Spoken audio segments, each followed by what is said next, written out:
I got a text from my friend and said, hey, check your email.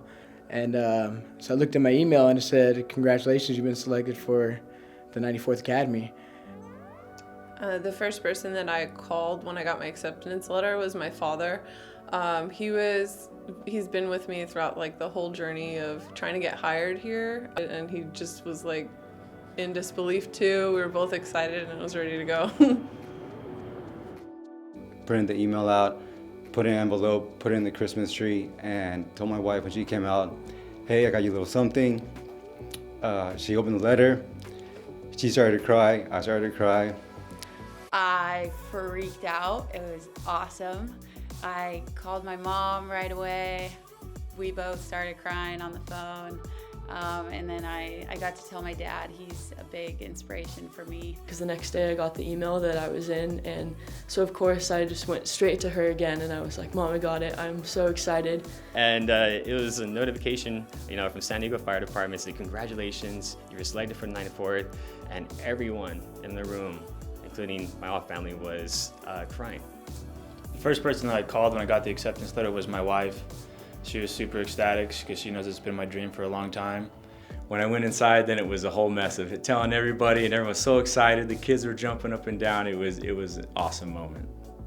And I was so stoked. My hands started shaking, and I had it to hand my phone over to my friend to finish reading the email. But yeah, my sister, she was my first phone call, and she was so ecstatic.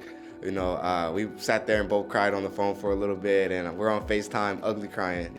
I let them know, but I held off on the celebration because I have a lot of friends who went through the academy and I knew just how hard it was. So from there it was just getting ready, spiels, practicing, and getting ready for the grind. Right before I step into the academy, I chug a Red Bull, get ready for the day. I don't really eat breakfast because I don't want to throw up during Code 9.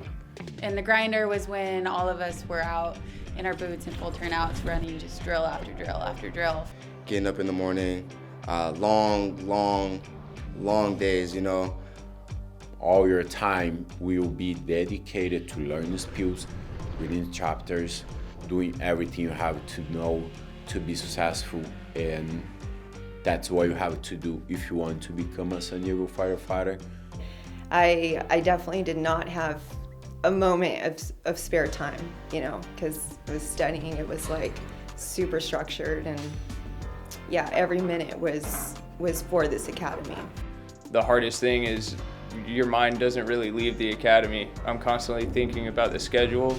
I'm constantly thinking about the evolutions coming up. Going home knowing that I have to study, eat, and go to sleep and get right back to it. Be able to be mentally tough and get through is something that you have to find out within yourself every single day, and you can rely on your academy mates, and as long as you just keep a good positive attitude and work hard, the light's at the end of the tunnel. You just got to keep pushing. Every day it was just, that reminder in the back of my head to just keep pushing through, even when it's tough. Just don't give up and make sure I get through and that I'm successful. So what kept me motivated throughout the academy was, my wife and my kids. The number one thing that kept me motivated in academy was my mom. She was always there for me no matter what. Since day one when I was a cadet, she would pick me up every day. Always printed anything I needed printed, and still to this day she still does the same. She doesn't pick me up anymore. My wife, my two boys, I promised them that they're gonna see me as a San Diego firefighter. When times got tough, I would think about my family to get me motivated through the day. It was tough spending time away from them, but I knew in the end it would all be worth it. What kept me motivated was faith, family, friends, my girlfriend, and really my academy mates. My motivation for this entire academy was my mom. She's been through this 59th Academy. Every time I ran, every time we did a workout, I would see her in spirit and tell me, just keep going, one more rep. What kept me motivated was just knowing how hard I worked to get here, and how long it took, how many interviews it took, and just keeping that in my mind and pushing through every day, doing my best. And being able to join the cadet program.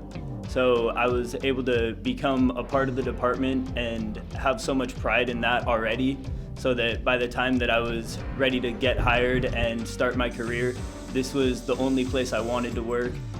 I knew that being a firefighter is really what I want to do, and I was going to do everything it takes to get there. So on the hard days, I just kept pushing through because there's no way I was going to give up. It was definitely worth it, and you just have to keep telling yourself it's going to pay off. Really, what was on my mind is showing my kids that no matter how long it takes and no matter where you're at in life is always chase your dreams. And I did that, and I finally got my shot, and that's why I'm here. And one thing that I always have in my pocket here is not only my pride card, but also my why card. It's a list of the people of why I do this and who I do it for and who I want to make proud. And I hope to make these people proud on this day today for his graduation, and I hope to continue to make them proud when I'm out on the field.